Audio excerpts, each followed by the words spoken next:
Coming to you with another video blog. This is Tuesday, March 10th, 2009. Well, a big rally today, finally, in the stock market. The Dow was up 380 points. That's almost 6%. NASDAQ was up about 90 points. That's about 7%. And, you know, we knew a rally was coming, and the question is, how much longer is it going to last? Is this going to be a 1, 2, 3-day wonder? Is the rally going to last for a few weeks? Is it going to last for many months? I think there's no way to tell at this point.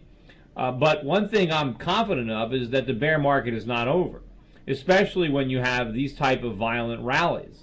You know, the biggest rallies come in bear markets, right? Think back over the last year or two. All these spectacular rallies that we've had, yet we continue to make new lows. We had the same phenomena during the 1930s. So bear market rallies are always more spectacular than bull market rallies. Just like in the bull markets, you have big violent declines that shake people out. They shake confidence. That's why they say a bear market climbs a wall of worry. It's those sharp declines that provide the worry. Well, in a bull market, or bear market rather, that slides a slippery slope of hope, it's these big rallies that make the headlines, the 380-point rallies, the 6% in one day. That's what creates the hope. So I don't think the bear market is over. I think maybe a lot of people are going to believe that, especially if this carries through. You know, I wouldn't be surprised if we had a rally that lasted for many months. I wouldn't be surprised if the Dow got back above 8,000. Maybe the Dow gets to 8,500. You know, it was at 6,500. That would be a 2,000-point rally. It'd be a 30% rally. People would be saying it's a new bull market. But I don't think it will be. I think it'll just be another in many bear market rallies in a longer term. I mean, bear market rallies in a longer term bear market. So it's a bull move in a bear market, which is you know, the title of my book, or my most recent book, the little book of bull moves in bear markets. This is definitely still a bear market. Also, I think that if we do have a meaningful rise in the value of U.S. stocks, my gut is that would be accompanied by a drop in the dollar. It would also be accompanied by a rise in foreign stocks, which would mean that if this is going to be a bigger move, a bull move in a bear market, I think you'll get a bigger bull move for your money outside the United States, because I think foreign stocks will recover more than U.S. stocks, and I think they'll have the added boost of a weakening U.S. dollar, because in the short run, you've had a negative correlation between the dollar and stocks. Whenever stocks go down, the dollar goes up. Whenever stocks go up, the dollar goes down. So if we're going to be in a period where stocks rise for a while, I would expect the dollar to fall. Ultimately, I expect that relationship to go away, and I expect the dollar to decline regardless of whether U.S. stocks are rising or falling. Ultimately, the dollar might be falling even faster when U.S. stocks are falling, but that has not been the case for the last 6 to 8 months.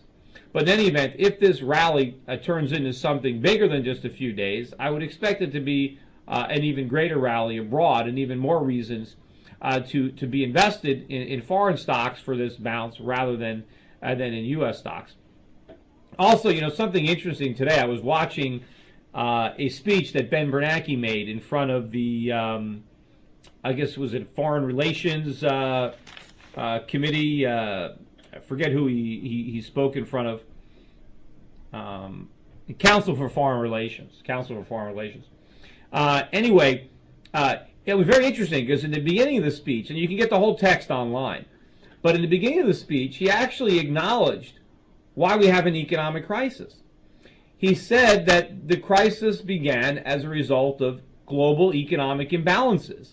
He said the United States and some other countries spent and borrowed too much money, and they didn't have enough savings. And there were other countries that saved a lot of money and had excess savings, and so they loaned money to America. And he also said that we did foolish things with that money, that the free market and the government didn't take action to make sure that the money was invested well. And as a result, we borrowed a lot of money that we couldn't pay back. We blew the money, and now we're having a global collapse. Well, that was exactly the point of my book, Crash Proof, How to Profit from the Coming Economic Collapse. I wrote about these imbalances. I understood the problems that they were creating. I understood the phony U.S. economy that was built on the false premise that we can borrow and spend money indefinitely. Well, the interesting thing is, if Ben Bernanke understands that it's the global economic imbalances that are at the heart of the problem, why is he trying to exacerbate those imbalances? Why are his policies aimed at making them worse? If the problem is that America doesn't have enough savings, why is he doing what he can to destroy what little savings we have left? Why is the Fed policy one to encourage even more debt when he just acknowledged that too much debt and a lack of savings is why we're in this mess? It is incredible for the Fed to understand, and for Bernanke to understand, that we're in this mess because we borrowed too much money, and now encouraging us to borrow even more money as a solution. Well, how can that possibly be the solution? You know, it's funny, in his speech, Ben Bernanke also talked about the possibility of creating another federal agency to kind of look over the markets and make sure that the business cycles aren't too extreme, that you don't get the booms and busts, that you don't get, big rises in the booms and big busts, that something stabilizes it. And, it's almost comical, because why does Ben Bernanke think we have booms and busts in the first place? The reason we had this gigantic boom, the reason that we had these massive economic imbalances, was because of Fed monetary policy under Alan Greenspan and under Ben Bernanke. Why is it that Americans had no savings? Well, because interest rates were too low. Why were we able to borrow so much money? Again, because borrowing was cheap. Why was borrowing cheap? Why were interest rates so low? Because of the Fed. So here now you have Ben Bernanke saying we need to create another federal agency to watch the Fed, to make sure the Fed doesn't print too much money, to make sure the Fed doesn't keep interest rates too low. Well, that makes no sense. Why should we create another government agency to counteract the damage being done by the existing government agency? I got a novel idea. How about just get rid of the Fed?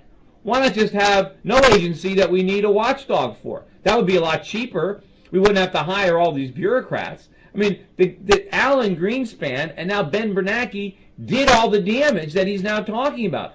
All the imbalances, everything that he's now saying created the problem, and all the things that he says we now need to be vigilant against, that's what the Fed did. This was all a creation of the Fed. It doesn't make any sense to say now we need to have a counterbalancing force. Why don't we just go back to sound money? Why don't we just go back onto a gold standard, and we won't have these big booms and busts. We won't have, rampant inflation. We won't have to worry about these things because we'll have a natural free market discipline. We won't just have politicians controlling the printing presses, and we won't have monetary policy based on sustaining bubbles and garnering votes and making everybody feel good. That is ultimately what was at the root of this problem. But it was very interesting to see Ben Bernanke actually address the root causes of the problem. But of course, the rest of his speech, basically, he forgot everything he said. He didn't focus or mention the obvious contradiction between what the problems were and what his solutions are.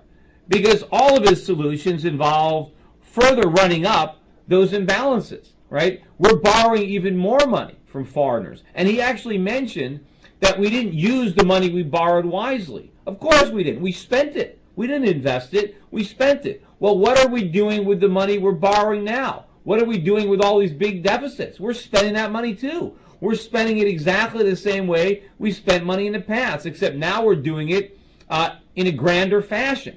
Now we're running up the debts even bigger. So if the global economic imbalances that caused this crisis were big before, how much bigger are they going to grow now as a result of what the Fed is doing, as a result of what Bush already did, as a result of what Obama is in the process of doing?